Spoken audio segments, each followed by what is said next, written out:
another awesome Friday right here on Morning Ride on Delta Television, The People's Pride. My name is Francis Ofunwe, saying welcome on behalf of the board, management and staff of this establishment. And I want you to introduce yourself, lovely one. I'm Perpetual Lubova. Good morning, everybody. Good morning, Francis. Good to have you right here on Morning Ride. Well, today is going to be a very bumper package. We have different things all planned for you. Whether it's about current affairs or the state of the state, as well as things going on, different kind of interviews to help you, motivate you, and keep you healthy. Business, health, politics, we have them all planned for today's show. But you know what? We're going to start looking first at the environment and see the things that we can do to make it a better place.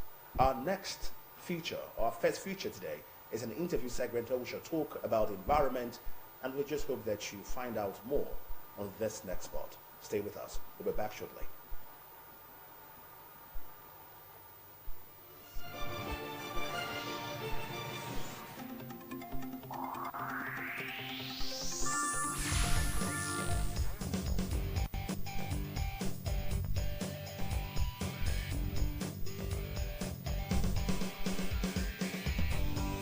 Effective waste management not only keeps our surroundings clean, but plays a vital role in safeguarding public health. Stay with us as we uncover the connections between waste management practices and their effects on the well-being of individuals and communities. And to help us unpack all of this is our guest, who is a lecturer with Admiralty University and also an entrepreneurship facilitator and business owner, in the person of Mr. Augustine Okolobi, and he will be shining the spotlight on the topic healthy environments, healthy lives, the impact of waste management on public health. Good morning and welcome, Mr. Okolobi. Good morning, Mr. Kolobi. Good morning, man. It's Thank good you to very have you. much. And you too. Yes, so now the topic healthy environments, healthy lives, the impact of waste management on public health. Let's start by you telling us what waste management is all about. Okay. Basically, when we talk about waste management, we are talking about proper dispose of waste, and that leads us to understanding that we have different types of waste. We have the bio waste, we have the normal plastic waste, we also have the degradable waste like the food waste in our kitchens and all that.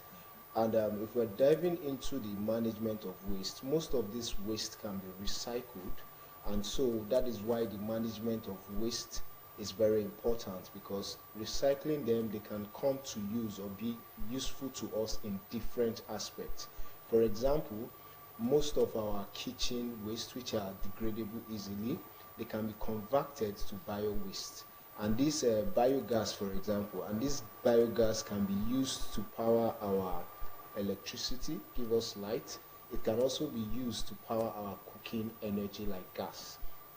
Then when we talk about the plastic waste is having a lot of challenge because it does not degrade easily. That means it stays over time.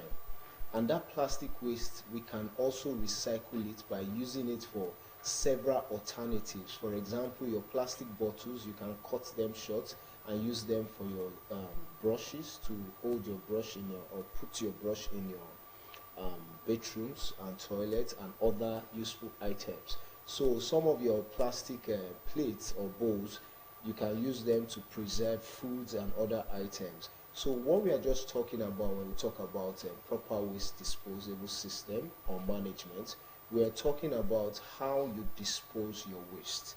Now, if you notice in our homes generally, we have one dustbin or trash can for everything. You want to throw away paper, you throw it inside that trash can. You want to throw away food, you throw it inside the same trash can. You want to dispose plastic inside that trash can. So when we talk about proper waste management, we're trying to tell individuals, citizens, to actually adapt a proper way to dispose their waste. You can have separate disposable bins for separate waste. This will help us recycle some of the waste, use them, and properly dispose others. Like the presenter just said, waste is now becoming a problem to the society generally. Like if you pass the main road or the roadside, you see where they dump huge waste at the center of the road. If you go towards as if you're living at Sabah, went to approaching Oko towards Onitsha, you find lumps of waste and these things start smelling. So what's the problem there? The problem is there's no proper waste management, and this waste needs to be disposed properly, because at the end of the day it becomes hazardous to our health. How? You can't stay in a place where you have polluted air and you don't fall ill. You can't stay in an environment where you have excess dirt and you feel comfortable. So proper waste management system can simply be defined or said to be a proper way to dispose your waste. And also, if you notice what's happening, a lot of individuals in their homes, they no longer have or registered with the registered disposing companies. You see some people wait at night, they throw waste on the main road, they throw waste in their environment, and this can lead to diseases such as cholera outbreak, which is not healthy for humanity. So while we're talking about this proper waste disposable system, is that so that we can adopt it in our homes, not because we want to, because it is necessary. Another aspect we talk about, you can see the global warming today. You can see if you step out of the house, you feel hot. These are also implications of improper disposable waste. Why do I say so? For example, you see everywhere pure water sachet nylon is littered. You see bottled water littered everywhere. These wastes are not degradable, and these wastes have their effect on climate negatively. And if you notice the whole world presently, everybody is charging and battling the present climate change, because we are now seeing the effect on us, and we need to devise a means not just to tackle it. And by tackling it, we have to start by adopting a proper waste disposable system. Thank you. Okay, now you talked about, you've explained elaborately. You did not just define what waste management is. It's all about you. Explain. Yeah. Okay, it's over. I'm more tempted to call you a teacher, not just a lecturer. Exactly. Because for now, you mentioned some categories of waste. You talked about the bio waste, Yes. plastic waste, Yes. and degradable waste. And you also mentioned that you inferred that there should be different trashing methods for each of them. Yes. So Different can waste. you shed more light on what bio waste is all about, Okay. so that someone will know what you are classifying as bio waste? I think plastic waste is a no-brainer. Yes. Then degradable waste. So let us know the different categories, explain them, and how we can properly trash them. Okay, I think when we talk about bio waste, we are talking about waste that can actually degrade and become turned into biogas. For example, if you've noticed, even the average human being, you sitting here, your fat is actually a bio waste. Exactly. Your food, when they degrade, degrading means decay, get spoiled. They emit this biogas. Now, if you go to civilized cities or civilized nations, you find out that a lot of them have a central sewage system, not like we that have a sockaway where your excretes go to. Now, these soccerways we have at our homes, if innovatively and properly used, the waste we're dumping there can be cooked and converted to our biogas. So why I call them bio-waste is the gases that emit from this waste, even our dustbin, whenever you go close, if you're very vigilant about the dustbin, you find out you start seeing some emissions. They are not fully clear, but it's like smoke, steam coming from that place. Those are biological process going on there. That means that place, a degradation is taking place there. And that degradation actually is wasting, because in places where we have good technology, good systems to trap and cap these biogases, it can also be used for energy system, cooking energy, fueling energy, and for light energy. Now, like we said here, why do we need this energy system? You could see we are facing high cost of cooking gas, high cost of petrol, and so on. So if we have good technology, which most countries are adapting to, our bio waste such as, or degradable waste such as our remnant foods, our excrete, can now be converted to energy of different kind for us. Then that's why I expounded on this, is because the degradable waste are food waste, their end result becomes biogas. And the bio waste I'm talking of, they are biological waste, such as foods, all them foods, trees, plants, because when they drop or when they die, they get to degrade, they get to go back. Some end up becoming manure, some end up becoming for manure for plants to grow. So you could see that most living things, apart from man, both plants and food, once they degrade, they are supposed to be used alternatively. But because of the level of understanding here, we call them waste. Nothing any longer is waste again. If you see these, what do they call these people? The scavengers, iron benders, the plastic hustlers now. You could see that we are even having companies or young ones designing waste management systems. They are now collecting plastics. They are now collecting irons, aluminium. And if you check what's happening, because they now sell it to companies who can actually recycle them into a different product. If you check some products you buy in plastics or in metal, you find out they'll tell you recycled. The reason why is these things can function for us. Anything can be waste. With time, these are your tables, these are your chairs, they will get bad, you get new ones. But instead of tossing them off, these woods, they can come handy in future. Then when we talk about having different waste bin, I already threw light on that, but I would like to do the same again. Now, for example, death is a messy thing in the house. And that's why if you notice, you on your own, you have a waste bin in your kitchen, you have a waste bin in your room, you have a waste bin either in your sitting room or at the corridor. The reason is, if you were to throw the kitchen waste, like your food waste, the vegetable, maybe spoiled food, in the waste bin in your room or the restroom, you won't be able to stay there, right? Even if you leave it for a while in the kitchen, the smell becomes irritating. But what we found out is, or why we're throwing this light is, most people don't even care how they dispose their waste. And not only because in the house, outside the house, because those waste in your house, you take them out. If you pass some neighborhood, some street, you find liters of nylon, liters of food waste. This is because in the house, they just have one bin system, or in the compound, so they throw everything in the bin, and at the end of the day, they go to dispose it in the central bin.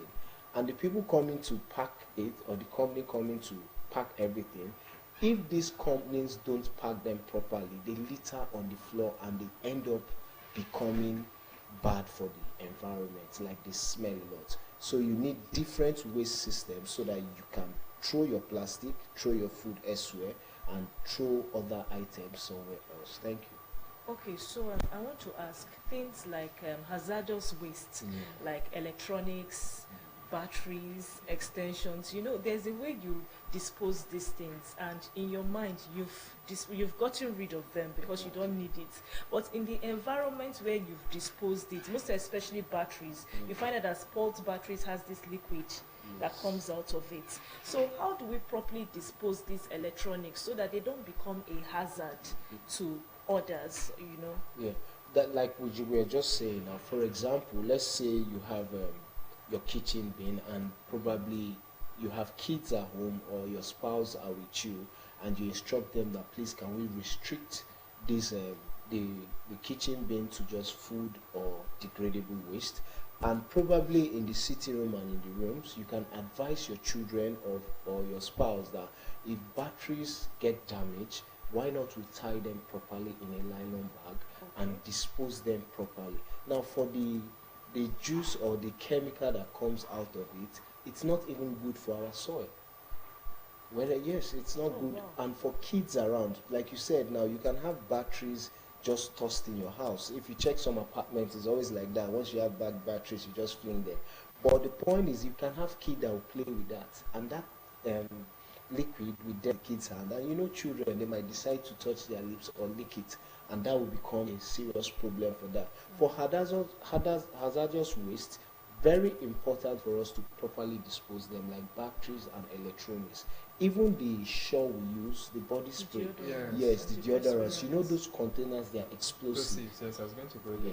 they are So if explosive. someone decides, people that tend to burn their waste themselves, Yes. if they do that. When you throw such waste to the general bin and they want to burn it, you notice that over time, even bottles, you see them explode. Boom, Okay. boom. The reason is that such waste are not supposed to be burned in the first place. Such waste are supposed to be disposed properly. Then the companies who are into waste disposal will sort this out. And that's why if you're going towards Ibuzo Asaba, Asaba Ibuzo or Bashugu Road, you find the Delta State Waste Management system or company there by the left, I think.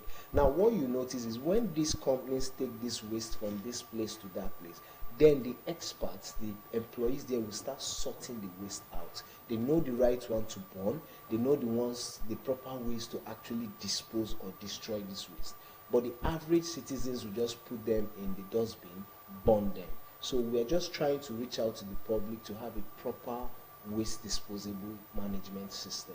Thank you. Okay, now talking about the healthy environment. Now you've talked about how wastes can be managed and how we should go about it.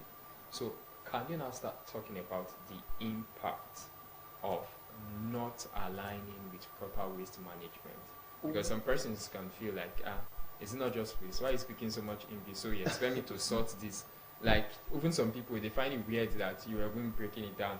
I want to believe that they find it weird that you're breaking that you have more than one waste bin in your kitchen, your living room, your this, that, and like, so can that viewer there understand the impact of not properly managing their waste? Well, one of the negative effect of poor waste management system is air pollution.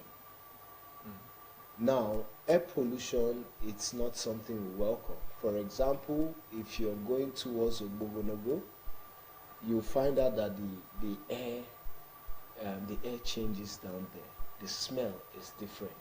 You start perceiving waste smell. And why is it not good? This air pollution might lead to cholera.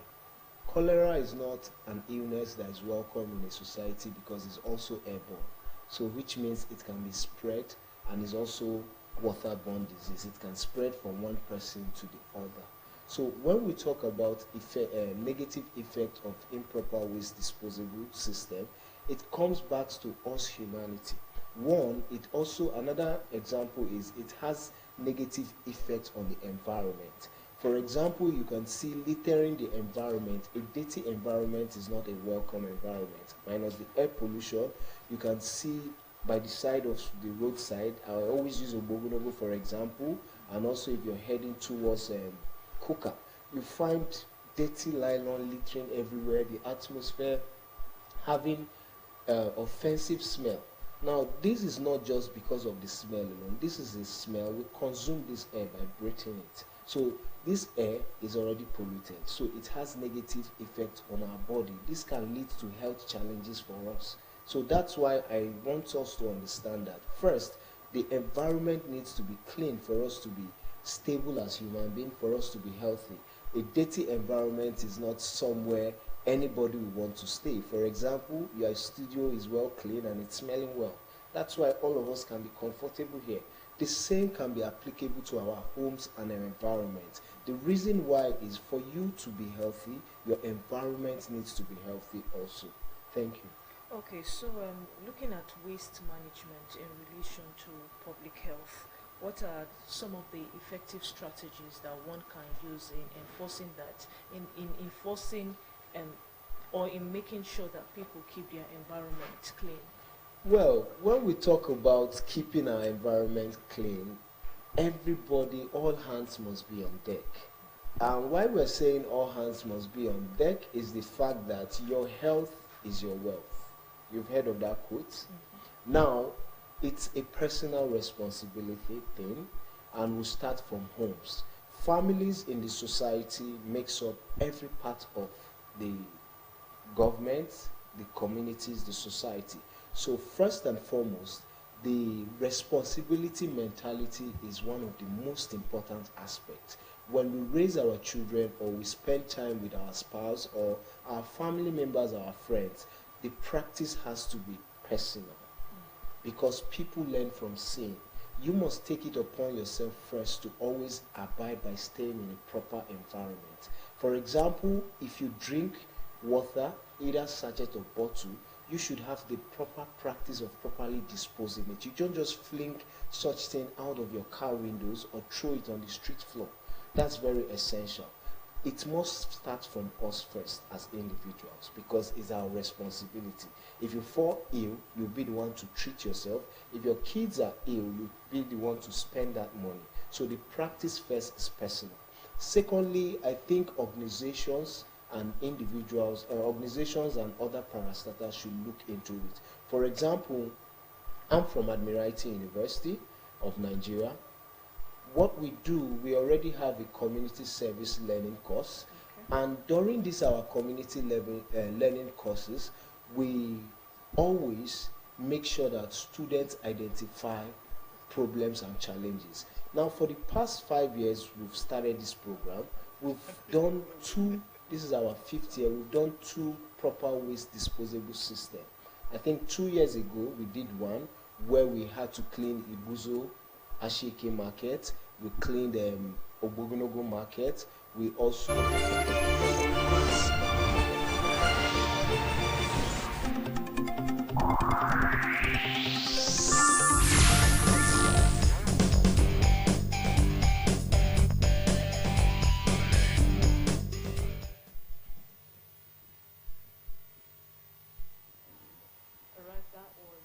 interview with Mr. Augustine Okolobi, who is a lecturer and an entrepreneur in the environment world, and we were discussing healthy environment, the impact of waste management on public health.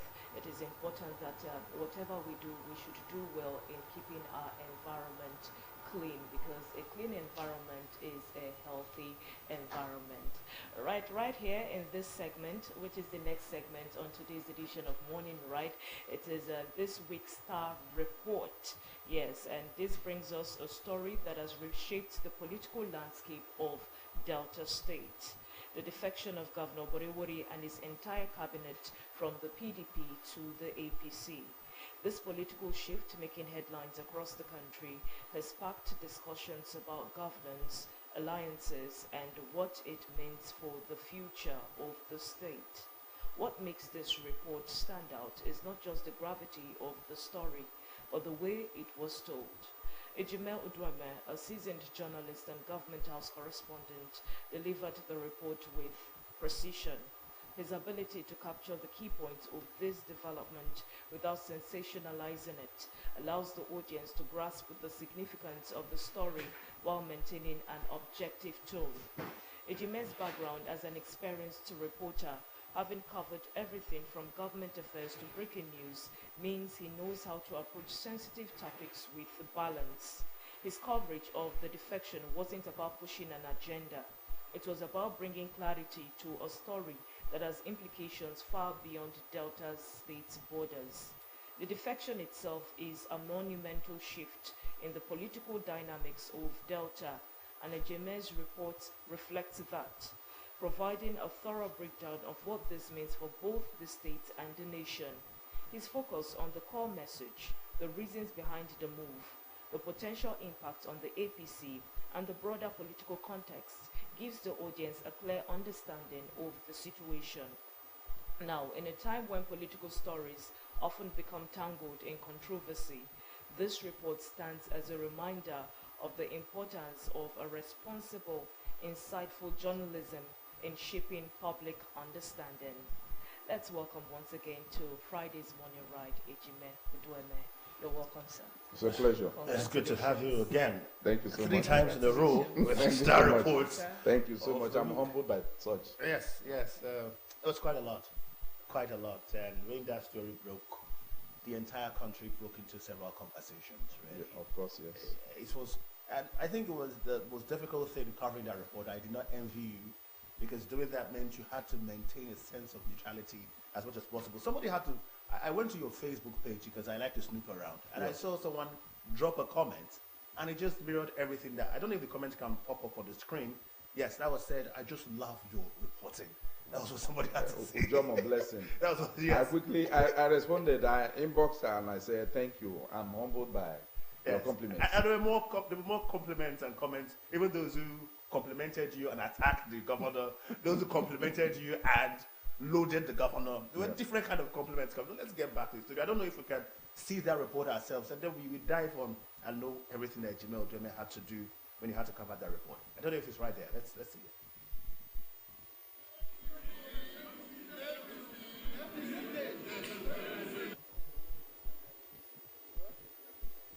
The decision was reached at a stakeholders meeting of members of the party across the state, including the immediate past governor of the state, Senator Ifeanyi Okowa, members of the state legislature, the state chairman of the PDP, Chief Solomon Areyinka, local government area chairman of the party, and local government chairman. Briefing journalists shortly after the meeting held at Government House, Asaba.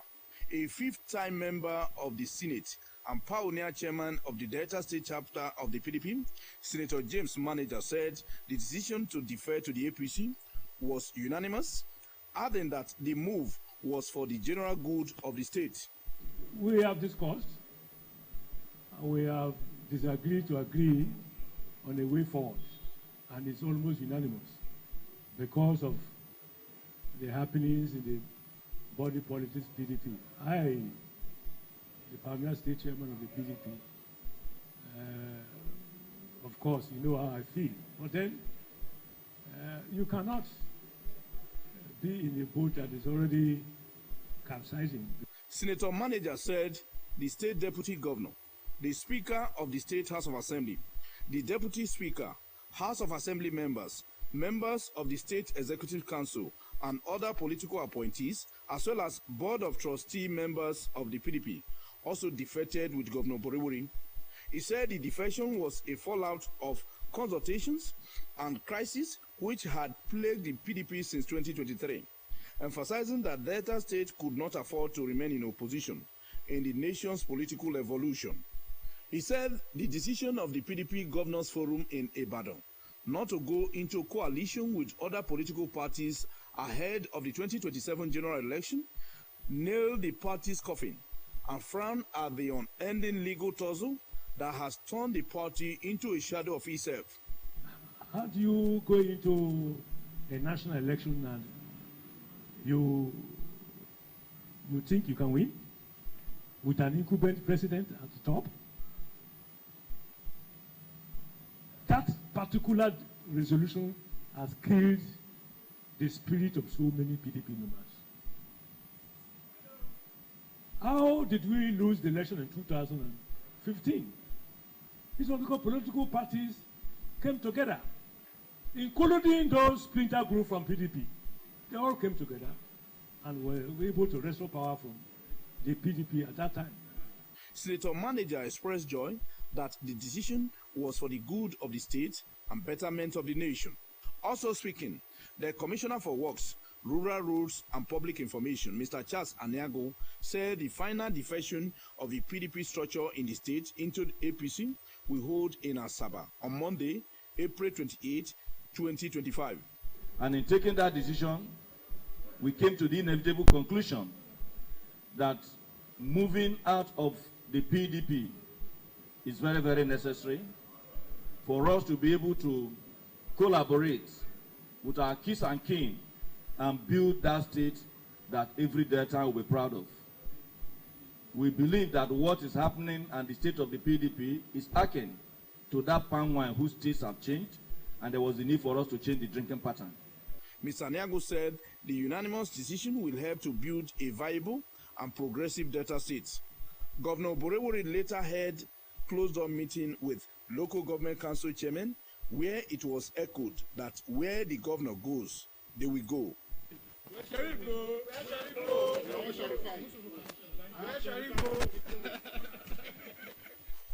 The decision of PDP stakeholders to defect into the APC has totally changed the political climate in Delta State. But in all, what Deltans are yearning for is good representation, good governance, dividends of democracy, and things that will fast-track the development of the state. It is hoped that this decision of the governor and other stakeholders of the PDP will help to advance development in all sectors of the state economy. For Delta TV News, Ejime Udwime reporting. Okay, that was the report of the week, and the defection, I would say it was a shock. It was a pretty big shock. But you covered the report. Yep. So, what did you observe? Was it a form of an interactive session between journalists and those in power over there at the government house? Were you guys able to ask questions, get response, a form of like conversation? How did it go? Okay, that day precisely, I thought the governor was not in town. And as usual, we had to put calls across to know whether he was in town, so as to enable us go to government house to keep tab with all that was happening. That I did, and there was no response. Few minutes later, I got a call from our public relations officer in government house that I should start coming to government house for an urgent assignment. I knew that something great was going to happen with that call. So I drove down. About few poles away from the government house gate, I saw that everywhere was jam-packed with different kinds of cars, exotic ones. They were all in their numbers with security aids and so many other things. They were all rushing into government house. There I knew that something was fishy. As usual, I drove straight to the press unit in the old government house. Got there, I saw my colleagues who told me that the governor was having series of meetings, but the outcome they were not told. So, not quite long, we got a call that we should move down to new government house, that the governor will address us briefly. We got in there, the whole car park was filled with exotic cars, some with PDP buses and so many other things. So we sat down, waited for about 40 minutes. When the closed door was declared open, they started coming out in their numbers. When we were not allowed to film what was fired inside the venue. Yes, because I was going to go there. Yeah, so we were told by the chief press secretary to the governor, Sir Ahon, that the 5-time senator that represented that Delta South was going to address us alongside the Honorable Commissioner for Works, Rural Rules and Public Information, Mr. Charles Amiago. Before you could say Jack Robinson, they came and they started briefing us of all that transpired, how the entire structure of the PDP in Delta State. That meeting had who is who in Delta State. Yes, the immediate past governor of the state, Senator Ifeanyi Okowa was there, Governor Sheriff Oborevwori was there, his deputy, the speaker, and all members of the House of Assembly, commissioners, special advisors. Even the state chairman of the PDP was also there, and his executive, as well as other political appointees. There we were told that the entire structure, just like one full building, moving into another building, that not even one person is going to remain in PDP as far as Delta State chapter of the PDP was concerned. It was a good shock to all of us, because we knew that in PDP the governor has always done well since he assumed office from May 29, 2023 to date, and that has earned him a lot of local and international awards. Yes. You understand? So one kept wondering what exactly happened. So when the Commissioner for Works, Rural Rules and Public Information started talking, he said, as a man, when you see that the taste of a palm wine changes, Popular quote now. the drinking pattern will also change. And that was an idiomatic expression. when both of them spoke, they were able to give reasons why they were leaving. One was that the PDP appeared to be a sinking ship that appeared irredeemable too.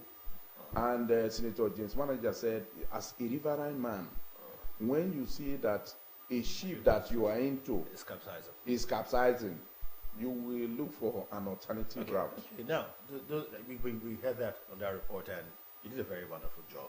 We're just concerned about the things that were not said during that report. Those things are, or the things that were said to understand it better. Yeah. Now, first thought is, what was the disposition of journalists when you were done with that? When they were done with that speech, that conference, that media parley? Yeah. Were they irritated? No. Were they excited? What was the disposition? No. The disposition of each and every one of us was the fact that we were given reasons why the move was taken at that point in time. One, according to the spokespersons, they said it was for the good of the state, and that PDP, with the way it is now, the legal tussle, Yes. some of the irreconcilable differences, states where they had a firm grip were already falling for the ruling party at the center. And that another one was that they needed the collaboration of the state government and that of the federal might to enable Governor Borigori do more for Deltans in terms of human capital and infrastructural development. You know that in our context here, when you talk about political party, one would be thinking that once you are there, if you need anything from the federal government, as a party in opposition, you have it. It's getting clearer now that if you don't belong to the mainstream, all that you may want, you will not get them as at when you wanted them. And when you look at Delta State being one of the states that is instrumental to the economic mainstay of the country, you will know that we need more in terms of development. Are you talking about the creeks? Not only the state government can cater for all of that.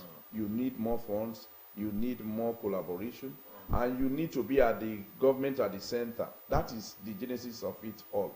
We know that if the governor wanted to run under the platform of the PDP with the pace of development in the state and with the level of cooperation he was getting from both members of the PDP and other political parties, he would have gotten a second term with ease.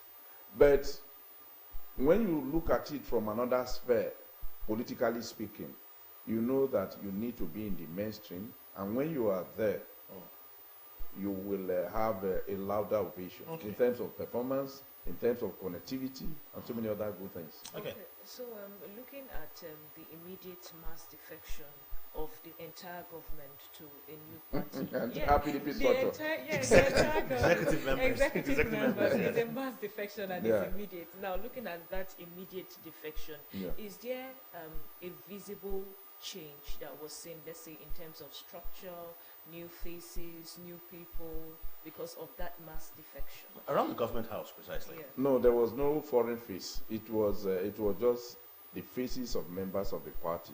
You know, the outright decision was a consensus, where everybody, all that matter, they all came together and said, this is the way to go. When, if you are conversant with what is happening in politics in Delta State, all the commissioners, political aides, House of Assembly members, and so many others, they are right now in their wards, in their local government, decamping into the APC. Because for you to move from one political party to another, you must start from your ward, where you'll be given a party card. And Monday is the D-Day, where the national chairman of the APC is going to come. The vice president will come, and other leaders, governors of the APC, they will all be in Delta State to receive the governor. I want to say that this is a political tsunami, because as it is now, the national body of the PDP, they are already weeping, because Delta State from 1999 to date has always been ruled and governed by the PDP. And PDP was one of the states they felt that even if other states defect, that PDP may still remain with them. But this, I see it as a rude shock to the leadership of the party. And the reasons are obvious. because the leaders of the party appear not to be putting the house in order. You know that a house that is divided against itself cannot stand. Okay, Ejime, two more questions from me. First one is, because you just asked about the environment, body language. Yeah. Now, the rumors we're hearing on the streets is that this is going to be tough on Facebook, on Instagram, on Twitter. You have to say this is going to be tough on most appointees because there will be changes here and there, perhaps, to fit into the APC and the PDP now, like ex-PDP members and APC members. Have you noticed any difference in the body language of some of the appointees, maybe EAs, maybe commissioners and the rest? Has their body language changed since Wednesday when this happened?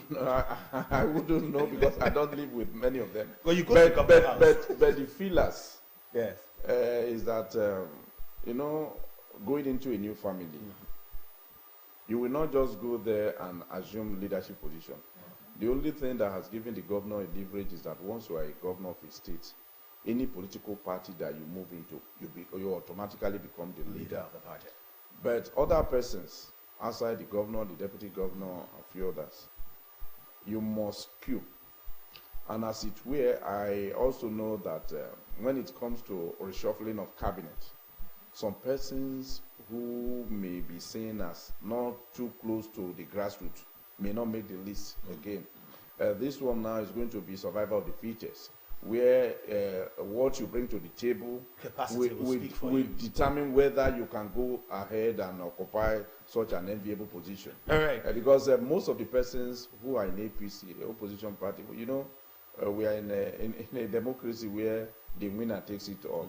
So when you talk about boards, when you talk about commissions, when you talk about some vital agencies, I think some of these persons who are in APC before these new persons came to join them, they will also be co-opted, they will also be given fair recognition for them to have a sense of belonging.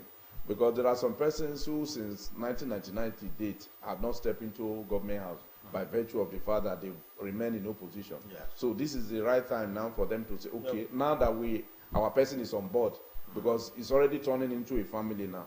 You now have to go to your ward, go to your local government to fraternize with your people, see who and who is politically relevant that you can bring into the fold. Because when politicians talk today, they don't talk for only today. They talk about 2027 and beyond, even when we've not seen 2026. So that is the fact that politicians think of tomorrow rather than thinking of today.